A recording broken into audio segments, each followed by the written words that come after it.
चंद्रसेनेनं साधना केली, पुढच्या जन्मात ती 17 जिताची कन्या सत्यभामा होऊन आली आणि आयुष्यभर रामाचा भोग घेतला. माझा एक पार्ट संपला, पार्ट 2 आता.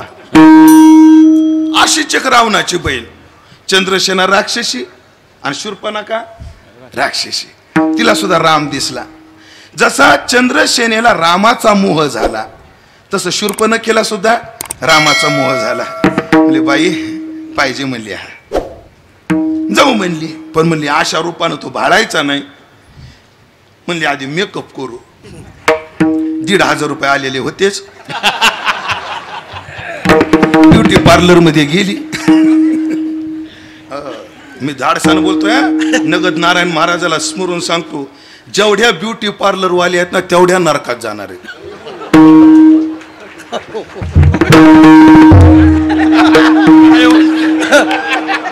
पण टाळ्या फक्त म्हाताऱ्यांनीच वाजिल्या, हीच अडचण आहे. तरण्या तर बोट मोडायला लागल्या माझ्या नावानं. काय कमाल झाली. त्याचं कारण आहे, लय लोकांचा अडचण येतात. तो आमच्या का पोराचं पाकवायच्याचं लग्न झालं, आमच्या का पाकवायच्यात लग्न झालं. लग्न मोठं बाबा थाटामाटा झालं. आणि लग्न झाल्यावर महिन्या 2 महिन्यांनी त्याच्या घरी गेलो. ते एक बाई भांडे घासू लागली. म्हणलं का रे? आईनं आयुष्यभर भांडे घासण्यात जीव घालवला म्हणलं. आणि लग्न झालं की लगेच बाई लावली भांडे घासाय. म्हणजे बाई नाही लावली, ती बायकोही म्हणली. म्हणे लग्नात लईच वेगळी दिसत होती, ब्युटी पार्लर वालीची कृपा होती म्हणे. तेव्हा ते राजेंद्र दाजी म्हटले, ये ब्यूटी पार्लर वाली क्या करती है, जरा गौर फरमाइए. ये जो ब्यूटी पार्लर वाली है ना, वो क्या करती है? वो बुढ़िया को गुड़िया बना देती है. गेली कोण? शूर्पणखा सजून आली. मला वाटतं पुढे सगळ्यांना माहितीये, राम तर भेटला नाही पण नाक गेल्याशिवाय राहिलं. ऐका बरं मंडळी, ऐका ऐका. चंद्रसेना राक्षसी, शूर्पणखा राक्षसी. तिचंही आलंबन राम, हिचंही आलंबन राम. तिची अपेक्षा कामुक, हिची अपेक्षा कामुक. पण चंद्रसेनेला राम भेटला, शूर्पणखेला नाही भेटला. का नाही भेटला? कारण शूर्पणखा मनानं गेली, चंद्रसेना हनुमंताच्या माध्यमातून गेली. द्या चंद्रसेना कशी गेली? म्हणजे चंद्रसेना आणि राम यांचा मध्यस्थी कोण आहे? हनुमंतराय. झालं. मला प्रस्तावना फार लांबली, उरकतो प्रस्तावना आता. याचा अर्थ काय? परमार्थामध्ये भक्तीमध्ये मार्गदर्शन पाहिजे. मग भक्तीचं मार्गदर्शन कोण करू शकतं? कोण करू शकतं? जो भक्तीमध्ये आचार्य आहे. आणि मला वाटतं हनुमंतराय एक यादी करायची होती म्हणून दास्यत्वाची आचार्यपद हनुमंतरायाकडे गेलं. याचा अर्थ बाकी भक्ती हनुमंतानं केल्या नाही का? नवविध भक्तीचे ते काय आहेत? आचार्य आहेत. तो का म्हणे नवविध भक्ती जाणे तोचे शुद्ध. सर्वांगीण भक्तीने परिपूर्ण हनुमंतराय आहेत. त्याची भक्ती कशी पूर्ण आहे त्या संबंधानं पुढे मी दृष्टांत देणारच आहे. पण आता फक्त एवढं डोक्यात ठेवा, भक्तीत परिपूर्ण आहेत आणि ते आज भेटले, मग त्यांना भक्तीचं मार्गदर्शन विचारलं पाहिजे. पण आमचं शास्त्र असं सांगतं, तुम्हाला कोणतंही ज्ञान जर पाहिजे असेल तर ते प्राप्त करण्याचं एक विधी. काय विधी आहे? काय विधी आहे? समजा तुम्हाला स्टँडवर भेटली, एक बोल शिकवा, एखादा मुकडा. पद्धत आहे काही नाही, घरी जायचं. तद्विधी ते जाणायचे का? हा विधी ज्ञान ते मिळवायचे का? ते जर जाणायचं असेल तर विधी काय? प्रणिपातेन आधी शरणागती करायची.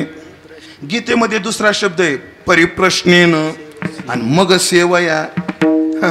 पण शब्द गीता क्रम जरी प्रासा करता असा असला तर अन्वय मात्र असा नाही. ज्ञानोबरायाने अन्वय कसा केला बघा. आता पद गीतेतल्या पदाचा क्रम आहे सेवय, प्रणिपात, प्रश्न आणि सेवा. गीतेचा क्रम कसा आहे? प्रणिपात नंतर प्रश्न नंतर सेवा. ज्ञानोबरायाने क्रम बदलला. ज्ञानोबराय म्हणतात तनु मनु जीवे चरणाशी लागावे, प्रणिपात अगर्वता करावे दासे सकळ सेवया, आणि मग अपेक्षित आपुले तेही सांगतील पुसले प्रश्न. आधी शरण जावं, सेवा करावी आणि मग विचारावं. सेवेशिवाय ज्ञान मिळत नाही. माझ्या समोर फार गोड मृदंगाचार्य आहेत, गायनाचार्य आहेत. ऐकलं का? रियाजान आवाज तयार होतो आवाजात गोडवा सेवेनं येतो. बोधे बाबाचं भजन तुम्ही ऐकले? कोणता गायकीचा आवाज होता? बारीक आवाज होता, पण नुसती बाबा गवळण म्हणून लागले की सगळ्यांना समाधी लागायची. कारण त्यांचा आवाज रियाजाचा नव्हता, त्यांचा आवाज सेवेचा होता. याचा अर्थ रियाज करायचा नाही असं नाही बरं. जो रियाज करेगा वही राज करेगा, हे मला जाण आहे. रियाज करायचा, रियाजानं आवाजाला वळण द्यायचं. पण गोडवा जर करायचा आणायचा असेल तर नगद नारायण महाराजाची सेवा करायची. सेवेशिवाय येत नाही, सेवेशिवाय येत नाही. ध्यानात ठेवा. बघा ना, उंडात तिंबला तर भाकरीला आकार चांगला येतो, पण त्याच्यात गोडवा निर्माण होण्याकरता चुलीवर भाजून घ्यावं लागतं. तसं रियाज म्हणजे उंडात तिंबणे आणि सेवा करणं म्हणजे स्वतःला पक्व करून घेणे. ध्यानात ठेवा. सेवा महत्वाची, सेवा महत्वाची. म्हणून शरणागती, सेवा आणि मग प्रश्न हा विधिक्रम असल्यामुळे आणि त्याची जाण तुकोबाराला असल्यामुळे विचारायचे भक्तीचं मार्गदर्शन. पण या विधीला डोळ्यासमोर ठेवून सगळ्यात आधी तुकोबाराय हनुमंतरायाची शरणागती.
शरण शरण जी हनुमंता.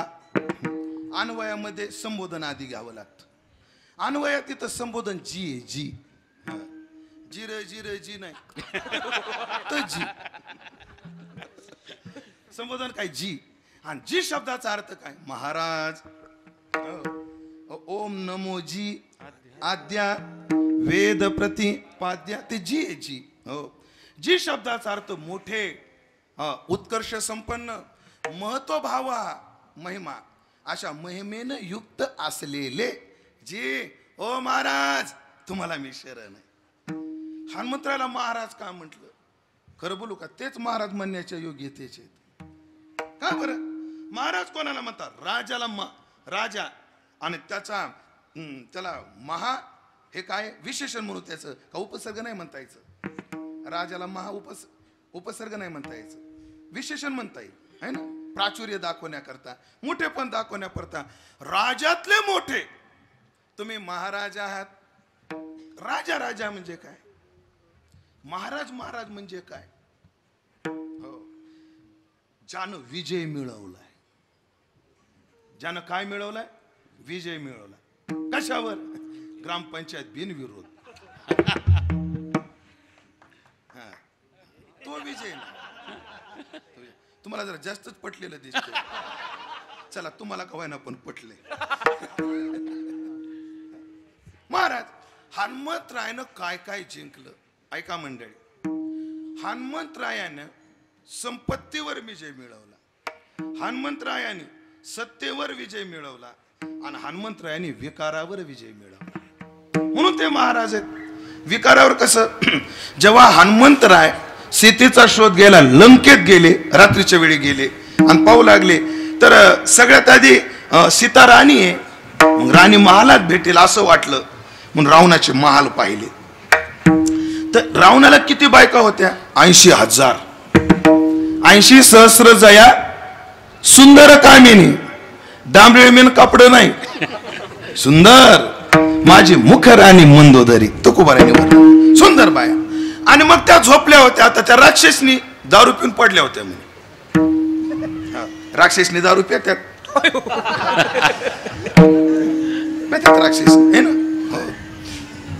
नवऱ्याचं रक्त पिणाऱ्याला काय म्हणलं पाहिजे नेमकं? मग काय सांगायचं?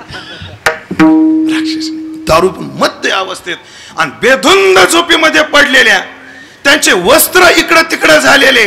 हनुमंतराय त्या विवस्त्र पडलेल्या, मध्य धुंद पडलेल्या सुंदर सुंदर स्त्रियामध्ये सीता शोधू लागले. पण ऐका, सीता शोधत असताना त्या स्त्रियाकडे पाहताना त्यांच्या अंतःकरणात एवढा सुद्धा काम निर्माण झाला नाही. हा विकारावर विजय आहे. म्हणून हनुमंतराय महाराज आहेत. काम बांधवडी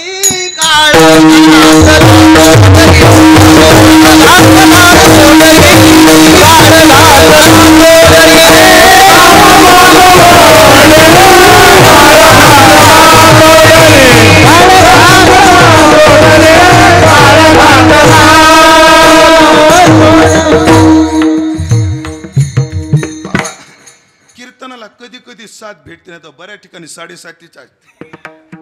लय गोड प्रमाण दिलं बरोबर, एकदम परफेक्ट प्रमाण एकदम.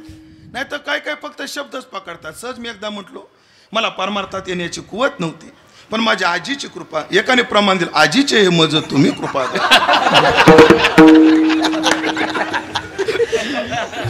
आजी म्हणून परमार्थात ते काय म्हणलं, आजीचे हे मज तुम्ही कृपा द्याल.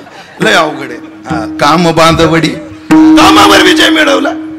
अरे विकार स्त्री, सुंदर स्त्री पाहून सुद्धा अंतःकरणात तुकोबाराय म्हणतात, अरे जोवरी तोवरी वैराग्याच्या गोष्टी, जवळ सुंदर वनिता दृष्टी देखील नाही बाप. पण सुंदर स्त्री पाहूनही कामाची उर्मी नाही, कामावर विजय. म्हणून जी संपत्तीवर विजय सगळ्याला माहितीये. नवरत्नाचा हार दिला पण फोडून फेकला, हा काय आहे? संपत्तीवर विजय. आता सत्तेवर विजय सांगतो आणि 8 तास घेतो. ऐका, सत्तेवर विजय ऐका. माझ्याकडे बघावं लागेल तेव्हा तो दृष्टांत कळल. काय काय दृष्टांत ऐकायचे असतात, काय ऐकायचे आणि बघायचे असतात. हो, म्हणून कीर्तनकारांना अभिनय आला पाहिजे. कीर्तन सदान गुरुजी काय म्हणायचे बाबा माहितीये का? कीर्तनात अभिनय असावा, माकड चाळे नसावा.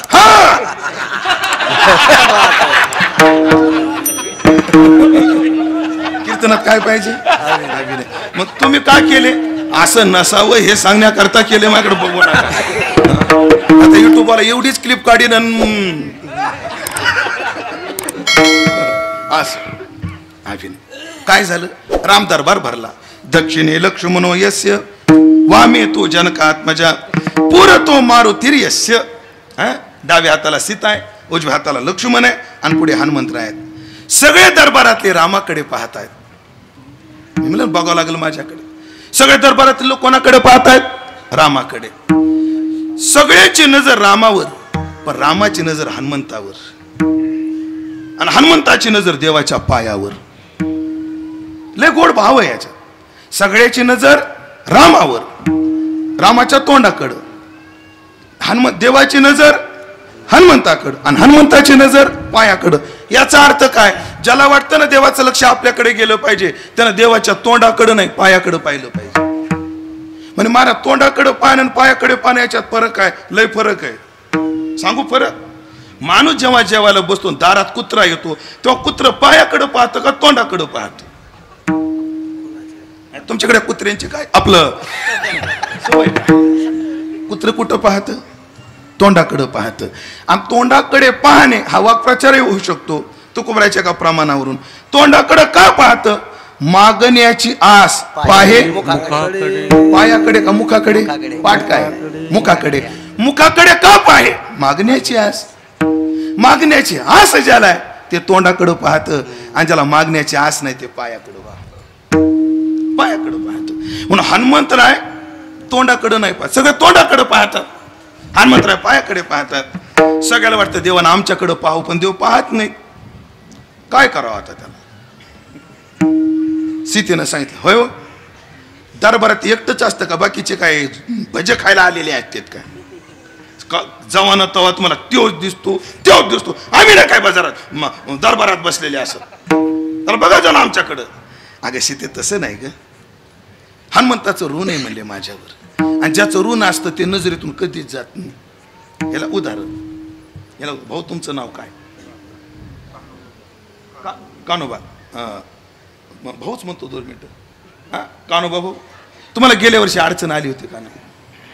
कीर्तनात हो म्हणायचं असते. तुम्हाला 5 लाख रुपये लागत होते का नाही? लागत होते. तुम्ही मला फोन केलता का नाही? हो म्हणायचं असते, कीर्तनात चांगलं नसते तसला. केलता का नाही मला फोन? केलता. मी तुम्हाला दिले का नाही? हो म्हणायचं असते ना. दिले का नाही? दिले. झालं ना वर्ष, का वापस करायचं? माणूस 3 वर्ष त्यो नारळी सप्ताहून हे नारळी सप्ताह आला. ऐका, असे काय हलकट असे माणसं आहेत बाबा. एक आमचा मित्र आहे, त्याचं लग्न जमलं होतं तेव्हा त्याने पैसे नेलेत. आता त्याचं पोरगं 5वीला जाते. पण ऐका, हे एखाद्याचे पैसे वापस देव अथवा न देव, पण मन त्याला म्हणतंय मला ह्याचे पैसे द्यायचे. कानोबा भाऊ, तुम्हाला दिसाड तरी वाटतं का नाही महाराजाचे 5 लाख? ते होच म्हणतात, ते नाही म्हणतच नाही.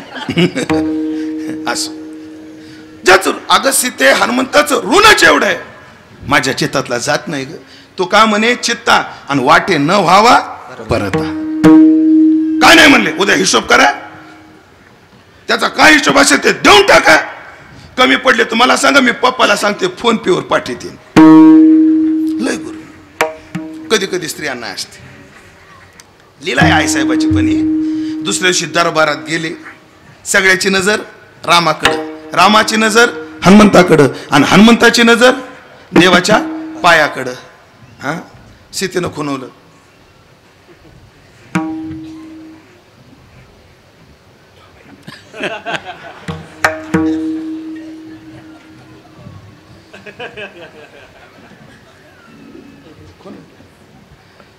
नाईलाज झाला प्रभूचा. हनुमंतानं वर नजर केली. जी फार ऋण आलं झालं रे तुझं माझ्यावर सेवेचं. हनुमंता माझ्याकडे काहीतरी माग रे, ऋण झालं. देवा तुमच्या ऋण व्हावं याच्याकरता मी सेवा केलेलीच नाही, तुम्ही ऋण का मानता? आता लक्ष देऊन ऐका बरं पुढचे वाक्य. नाही रे हनुमंता, तुझे किती उपकार आहेत आमच्या सगळ्यावर. तुझ्यामुळे सुग्रीवाला किष्किंधेचं पद मिळालं. कोणामुळं? हनुमंतामुळे. हनुमंता तुझ्यामुळे बिभीषणाला लंकेचं पद मिळालं. एवढंच नाही हनुमंता, तुझ्यामुळे या रामाला अयोध्येचं पद मिळालं. हनुमंता तुझ्यामुळे सुग्रीवाला किष्किंधेचं पद, बिभीषणाला लंकेचं पद, आणि मला अयोध्येचं पद मिळालं. अडवाणीजी आपको क्या? आपलं हनुमंता तुला काय भेटलं? तुला काय भेटलं? हनुमंतराचं उत्तर आहे का काय गोड आहे? सत्तेवर विजय म्हणतोय मी तुम्हाला. काय हनुमंतराय आहेत? हनुमंतराय म्हणले देवा तुम्ही तिघही पालत्या पायाचे भाग्यवान मीच आहे म्हटले. म्हणजे ऐका देवा, सुग्रीवाला किष्किंधेचं एकच पद मिळालं, बिभीषणाला लंकेचं एकच पद मिळालं, प्रभू तुम्हाला अयोध्येचं एकच पद मिळालं. हा हनुमान एवढा भाग्यवान आहे, ह्याला ही 2 पद मिळाली, ह्याला अजून काय पाहिजे? ह्याला म्हणता सत्तेवर विजय मिळवला म्हणून जी. कोणालाही जी नाही म्हणायचं. म्हणून नियतीनं बाबाचं नाव शिवाजी. मोठ्याचं नाव घेऊन वारंवार, पण मी सांगायचं म्हणजे तो बाबाजी हो, बाबाच्या नावाला काय पुढं जी आहे, जी. हो, जी आहे. कारण काय, श्रीमंत माणूस आहे. कोणती श्रीमंती आहे ऐकलं का? बाबा मला एक विचारायचंय तुम्हाला, एवढं वैभव असून तुम्हाला एवढं साधं कसं काय राहता येत? हे कोण्या विद्यापीठात शिकवतात? तेवढ्या विद्यापीठाचं नाव द्या मला. बऱ्याच फडकऱ्यांना, बऱ्याच गडकऱ्यांना, बऱ्याच गायकांना, बऱ्याच वादकांना, बऱ्याच कीर्तनकारांना त्या विद्यापीठात पाठवायचं आहे. एवढा साधेपणा कोण्या विद्यापीठात शिकवला जातो? कोण्या शिकवला जातो? एक तर विद्यापीठाचं नाव सांगा, नाही तर तुम्हीच विद्यापीठ काढा. मला ज्ञानोबराची ओवी आठवते, ज्ञानोबराची ओवी आठवते. ऐकलं का? हातामध्ये अंगठ्या किती, गळ्यामध्ये साखळ्या किती, फिरायला गाडी कोणती, हे साधूला ज्या त्या ऐश्वर्यानं त्या टेटसनं राहावं लागतं. हा भाग निराळा. पण साधूची खरी संपत्ती काय? ज्ञानोबराची ओवी काय? जयाची विनयो हेची संपत्ती, नम्रता हीच संपत्ती. आणि मला वाटतं या संपत्तीने श्रीमंत असल्यामुळे नियतीनं नावच शिवाला जोडून जी लावले. साधेपणा भेटत नाही महाराज. 4 टिपणावाले लय ताईटेच, कोणाला नीट बोलच ना, नीटच बोल ना, अवघड आहे, अवघड प्रश्न पडतो. असं कधीतरी आमच्या कुरेकर बाबाकडे जाऊन बघावं. गुरुबंधू मंडळी, डोळ्यात पाणी येतं महाराज.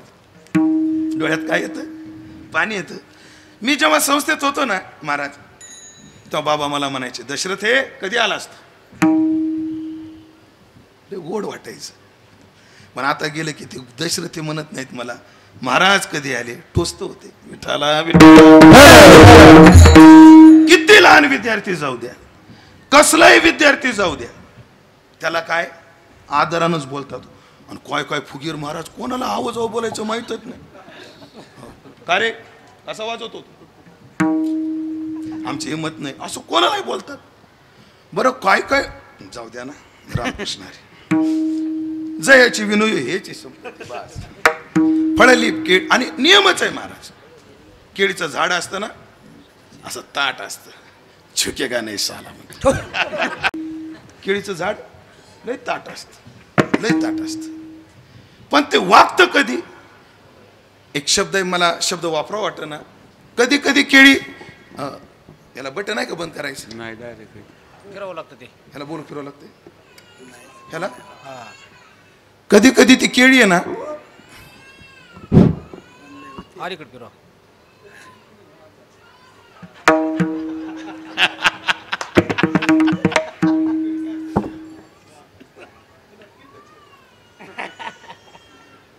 तशी जी असते ती ताटच असते.